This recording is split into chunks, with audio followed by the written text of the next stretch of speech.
মনে রেখো একটা কথা, যেদিন তোমার বিবাহ হবে সেদিন থেকে তুমি তোমার মাকে আর ভালোবাসতে পারবে না। যেদিন বউ বাড়িতে আসবে সেদিনই তোমার মাকে আর তুমি ভালোবাসতে পারবে না। পরিস্থিতি তোমার উল্টে যাবে। দিন যত যাবে পরিবেশ তত জটিল হবে। এক সময়ে মনে হবে এই মাটির উপরে সবচেয়ে বড় শত্রু আমার মা। আর তোমার মা যা বলে সবই উল্টা কথা বলে, উল্টা বলে, এই কথাও ঠিক। আরে টাকা দিয়েছো তুমি ফল খেতে, টাকাটি তোমার মা তোমার বড় বোনকে দিয়ে পাঠিয়ে দিয়েছে। মা সেদিন যে টাকা দিলাম, ও টাকা খরচ হয়ে গেছে, কি করলেন? টাকা তোর বড় বোনকে দিয়ে দিয়েছি। আরে আমি আপনাকে ফল খেতে দিলাম, টাকা দিলাম ফল খাওয়ার জন্য, আর আপনি টাকা দিয়ে দিলেন মানে? অবাক। আপনার ছেলে আর আপনার বড় ভাইয়ের বড় বোনের ছেলে এক জায়গাতে খেতে বসেছে, তো আপনার মা বড় মাছের টুকরা আপনার বোনের ছেলের পাতায় তুলে দিয়েছে। এইটা আপনার বউ দেখেছে এইবার রাতে।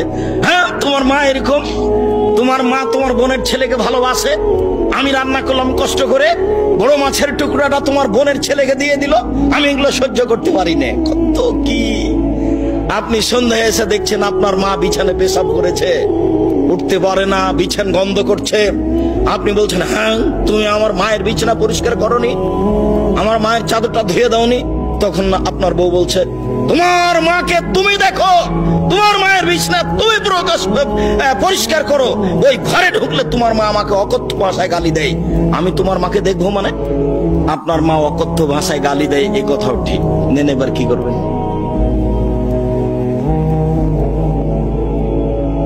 এত কিছু করার পরেও মা যে ঘরে থাকে সেই ঘরে তুমি জোরে হাঁটতে পাবে না।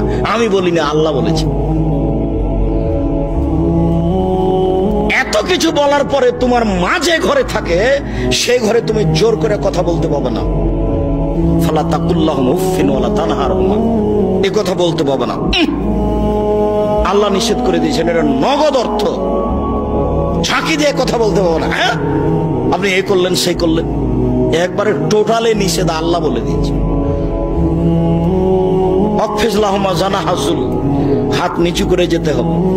মনে পড়ে না একদিন দৃশ্য নকল করছিলাম, মনে পড়ার তো কথা যে রাজশাহীর মেয়র এসেছেন নওদাপাড়ায় আমচত্বরে, তো শাহ মকদুম থানার ওসি এইভাবে দাঁড়িয়েছেন, এইভাবে দাঁড়িয়ে বলছেন, স্যার এখন কি করবো স্যার? আমি তো দৃশ্য দেখে অবাক হয়ে গেলাম। আমি তো পাশে বসেছিলাম সেদিন, যেটা ব্যাপার কি, এটাতে ছিল মায়ের জন্য, এইটা কি করে মেয়র পেল? এটা তো মায়ের জন্য ছিল, কিভাবে এখানে চলে আসলো? অথচ মায়ের সামনে এভাবে যাওয়ার কথা আল্লাহ বলছে। আবার বলছেন শেষের দিকে, অকুল রব্বির হামহুমা কামা রাব্বায়ানি সগীরা। হে আল্লাহ, তুমি আমার পিতা মাতাকে ওইভাবে দেখো বাল্য অবস্থায় আমাকে যেভাবে দেখেছিল, যার কারণে আপনাকে আমি সলাতের শেষে সালাম ফিরার পূর্বে একটা দোয়া পড়ার জন্য পরামর্শ দিয়েছি, মনে আছে কি? রব্বির হামহুমা কামা রাব্বায়ানি সগীরা। আর এটা যেন মনে থাকে, এর জন্য কি বলেছি বলেন তো দেখি? জাযাকাল্লাহ খায়ের। 2 রাকাত সালাত আদায় করতে হবে। 2 রাকাত সালাত আদায় করে আল্লাহকে বলতে হবে, আল্লাহ তুমি আমাকে এই দোয়াটা বলার তৌফিক দান করো, আমি যেন না ভুলি।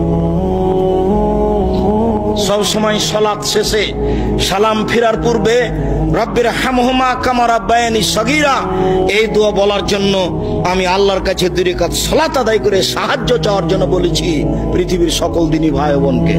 সম্মানিত দিনী ভাই বোন, আল্লাহর নবী বলেন, চিরদিনের জন্য মায়ের অবাধ্য চলা হারাম, চিরদিনের জন্য মায়ের অবাধ্য চলা হারাম।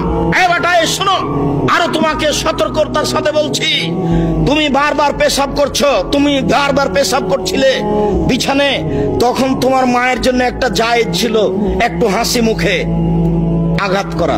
এই অত পেশাব করিস কেন রে? এইটা তোমার জন্য জায়েজ ছিল। এখন তোমার মা তোমার কোলে, তোমার মাকে তুমি এইভাবে বলতে পারো না, কি যে করি, এত পেশাব কেমনে পরিষ্কার করি, হ্যাঁ কি যে করি, যখন তখন পেশাব করছে, এরকম কথা বলার সুযোগ নেই।